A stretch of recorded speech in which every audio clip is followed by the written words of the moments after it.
what's up guys, my name's Ben. Welcome to the Swanky Productions channel where I put a single video out at least once a week in the wintertime. So if you like what you see here and you want to see more, make sure you hit that subscribe button. If you've ever ridden one of these Procross chassis sleds, you know that with the stock skis and the stock carbides, they don't really take corners all that well. For just kind of slow speed cruising, they do okay. But when you start to try to push the sled through the corners, the skis kind of start to push through the corners. Now, the owner of this ZR6000 here contacted a couple different shops. One of them suggested that we replace either the carbides or the carbides and the skis and then give them a call back if we're still having problems. Another one said that there was a couple different things that you could do as far as the suspension goes.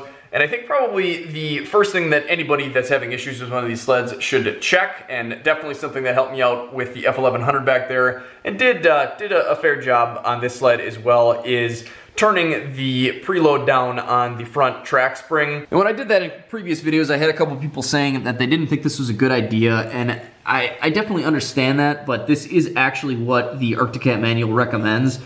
And we've got just about probably the perfect setting here. It's a little hard to see what's going on, but the bottom of the adjustment nut there is just 1/8 of an inch or so above the point where it would be completely bottomed out on that shock body. And like I said, even though that seems a little bit strange to have that small amount of preload on that spring, that's exactly what the manual recommends. They say anywhere from 1/8 of an inch to 1/4 inch spacing between those 2 points there. And that's just gonna kind of align everything or give you at least a good starting point for the rest of the suspension on this sled. And it's just where they perform the best. So that's definitely where I would start out, but after that, the other shop recommended that we put a bit more preload on the front ski springs here, and then also put a bit more preload on the far back coil springs here. So to do that, I've got to crack the locking nut loose. And then with that one loose there, we can crank this down a bit.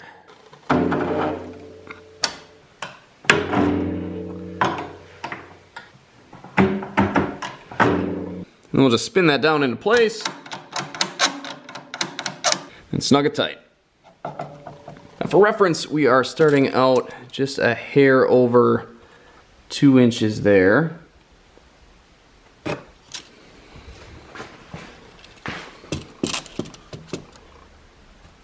with the front evened out, we can move to the back springs here. So these are going to be coiled around this top axle. The adjustment point is right here. Super simple, just a triangle with a bolt that is offset. And right now this bar is as close to the center point here as it can get. So if I turn this side counterclockwise, we'll be at that second position.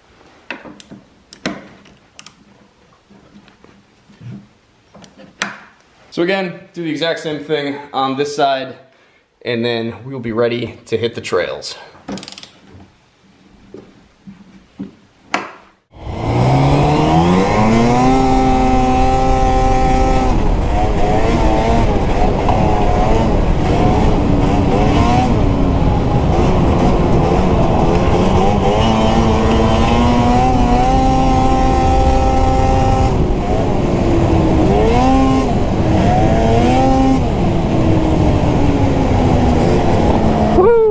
A beautiful day for a ride. Ignore the sound of carbides running over rocks.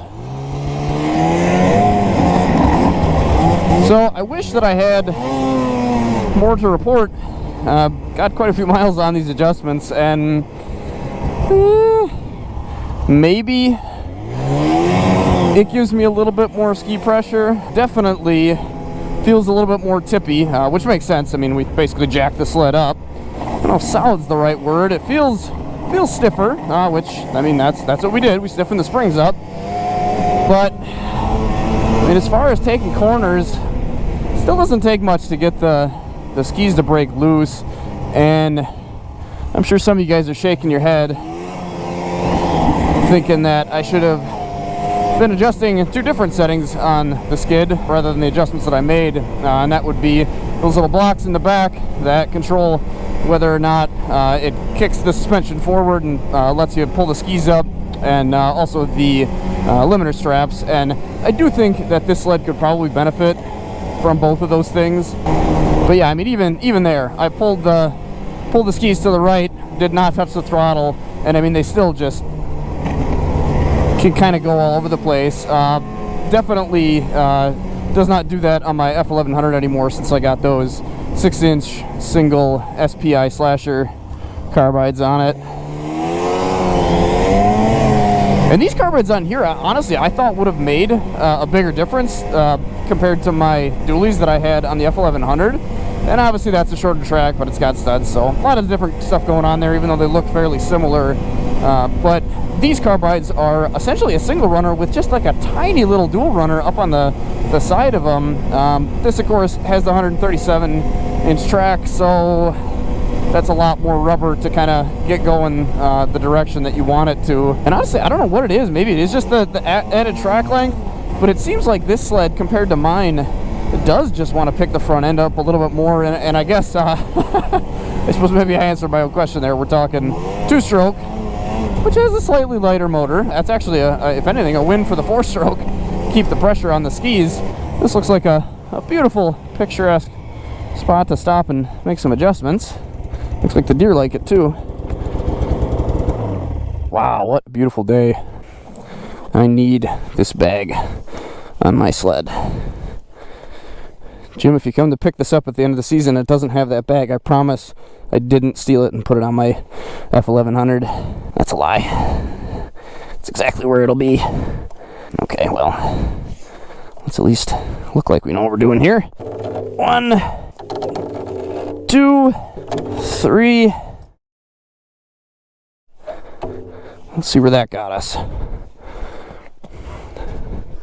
If that tool looks a little bit different than the one that you guys got with your sled, that's because that actually came from a 4-wheeler toolkit. The one that came in here was like a joke. You bend them when you're trying to make adjustments. So we're at right about 2 1/4, looks like. So we'll do the same thing to the other side, and then we'll hop back on the trail. Oh, it's too warm for adjustments today. Sweating, sitting still. Ooh.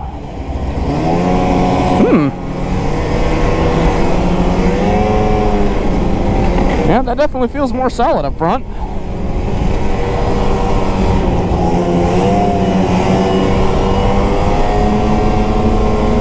Oh, yeah, that did something.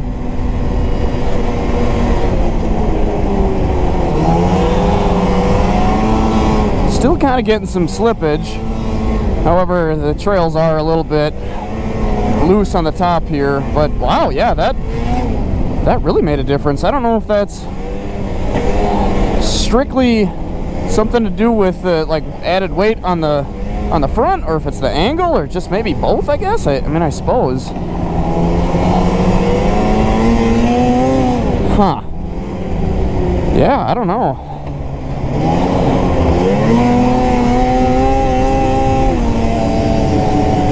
I mean, I wouldn't say it's perfect, but I mean, I guess you guys probably just heard that in my voice. I mean, that was definitely a change.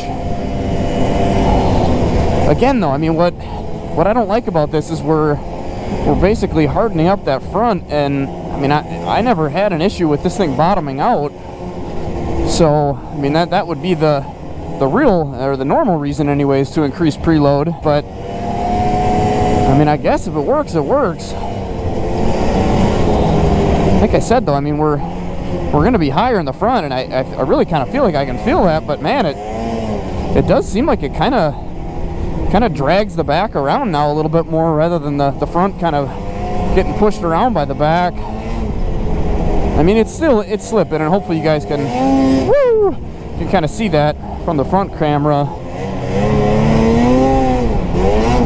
Oh yeah.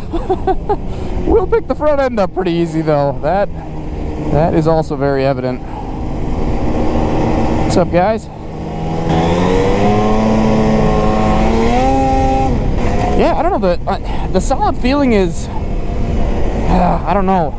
I don't like that I basically lost the kind of soft plushy suspension in the front, but it is kind of confidence inspiring, honestly. Whoa, that's a big rock. I think this is definitely going to make it kind of harder to roll the sled around a little bit in the powder, but I guess maybe not. I don't know. I guess we'll just have to find someday and do that. But I don't know. I mean, everything you do as far as suspension and really any modifications you make to any machine, there's going to be trade-offs. I mean, there's no real way around that. Obviously, you can buy better products and those will improve things for you, sometimes drastically, but just straight adjusting, I mean, you're gonna, if you're gonna increase the preload on the springs, then you're gonna end up with a little bit bumpier ride. But I mean, hey, if that's gonna help your general riding style, then maybe it's worth it, you know. And I mean, I guess that's just a decision we all kind of have to make individually on our sleds, and that's why it's nice that these adjustments are things you can kind of just do on the trail, even if you're like me and you don't really know what you're doing. Pull over here. I'm gonna give these rear springs one more crank just to kind of see what it does. I feel like this is gonna be a negative effect, so we're going all the way up this time. There we go. This is my grandpa's wrench. Whoops. All right.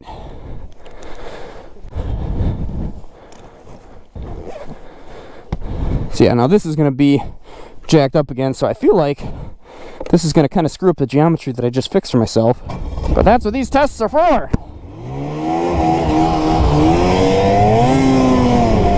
Oh yeah, definitely more solid in the back end. And I kind of wonder how much just the fact that we're sort of removing some of the body roll by stiffening this stuff up is helping. Whoa. Yeah, definitely did not do myself any favors in the front end, that's for sure. No, not at all. Yeah, so cranking the back up, feel free to correct me if I'm somehow getting this wrong, but just cranking the back up on its own seems like it does the opposite effect of what we're going for here, and that's more ski pressure and more turnability with the slightly sloppy situation that we've got going. And yeah, I don't know. I think honestly the setup that I had just before I cranked those up was probably what you would say is as close to ideal as you can get.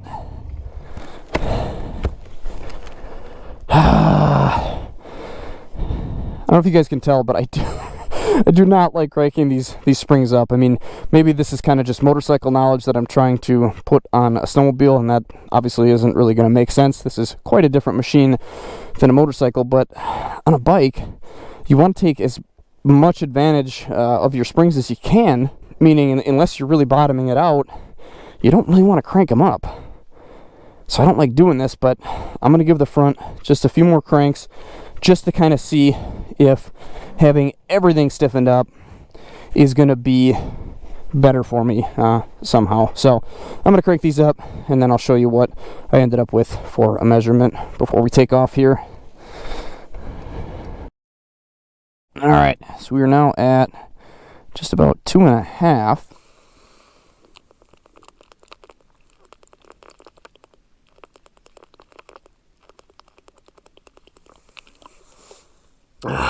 That tastes like plastic. Do not like store-bought water. And now that I moved to the country, I do not like city water. Although I don't know who would enjoy drinking chlorine. And fluoride. All right. Zipped her all up. Let's go.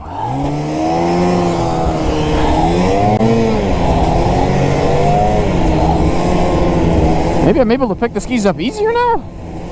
I mean, when I want to? Does that make sense? I guess maybe it does. I guess that's the other thing we're doing by pushing those A-arms down, is kind of sucking the skis in a little bit.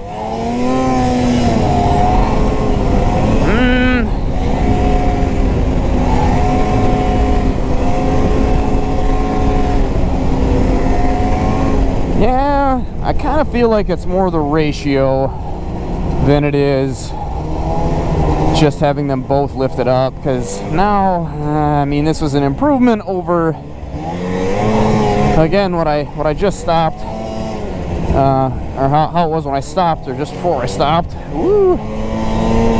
But honestly, I mean, I don't think this is any better than, I guess, that kind of first aha moment.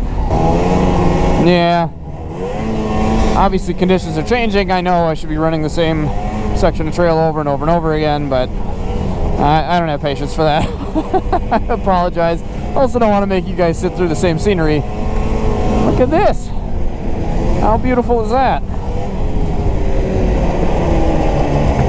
Woo! Yeah, I'm gonna go ahead and say that this is not the winning combination here.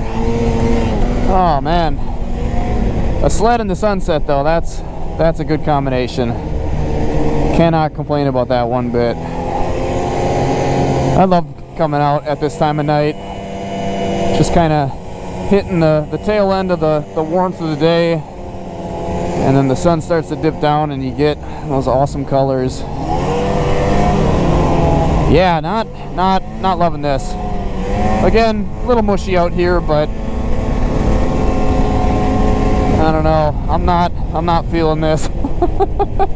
I know I'm not really giving that much of a chance, but I just feel like I don't really need to. I think what I'm going to do here is drop the rear here and see what that did.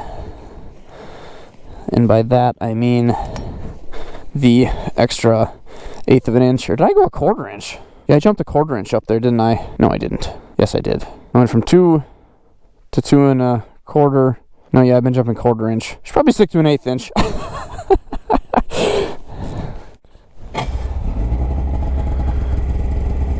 What a beautiful picture.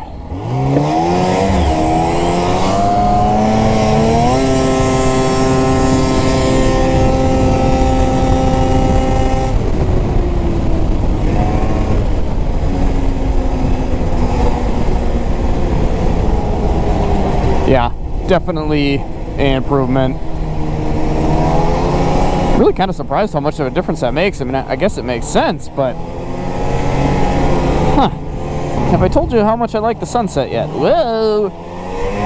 Yeah, still not great, and I don't know that this position on the front is really any better than it was before I raised it another 1/4 inch, which I'm not supposed to be doing. Whoops. Woo!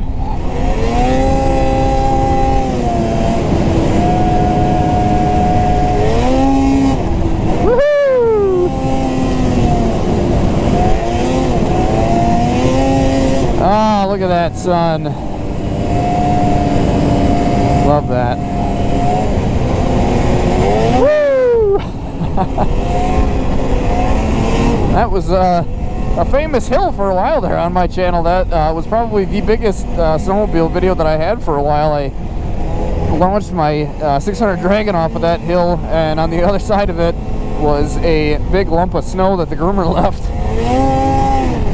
Really thought I was going to go in the woods and crash that day, but luckily I made it.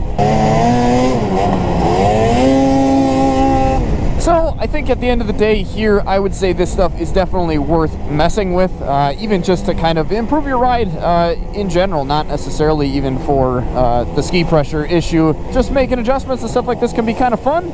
You know, hopefully you only have to kind of do it once to get it figured out for your weight and riding style, and then you'll be good to go. But I think it's definitely worth putting the time and effort into. I guess I really can't give you, you know, a set of specs. Obviously, you kind of see where I've got this sled set up right now, but of course that's going to change for rider weight and also, like I said, rider style. So you're just going to have to kind of get out here, enjoy the beautiful trails in this beautiful world on the beautiful snow, and just kind of figure it out for yourself. And I think that's definitely one thing that hopefully we can take away from this video, is that it is just worth doing, and small adjustments can definitely have a big impact. So hopefully this video was helpful. It was. Make sure and let me know down in the comment box below. Again, I always try to get back to you guys, but I have been not so great about that recently. I have been getting a lot of people to the channel, and I really appreciate you guys all watching. I hope that you're enjoying it, but it does mean I'm spread a little bit more thin as far as trying to answer everybody's comments. So I will try to get back to you if you leave a comment. I don't want to leave anybody hanging, but it might take me a couple days to get back to you. I do appreciate all you guys watching. I definitely appreciate the patrons' added support. Really appreciate that. I kind of got to apologize to you guys for not being able to get videos out to you early like I like to do. Been kind of down to the wire lately. If you guys are interested in becoming a patron, I would really appreciate that. That helps me dedicate more time and effort to doing stuff like this. Hello, deer. Hello, friend.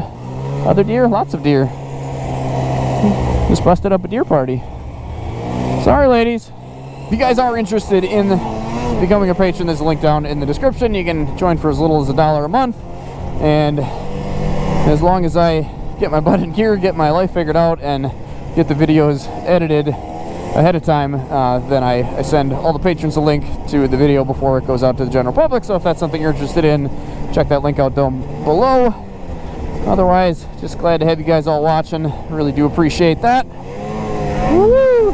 Take care, stay safe, stay swanky, get out and enjoy these trails while you still can. And hey, if you can't, for one reason or another, here's some more videos to check out in the meantime.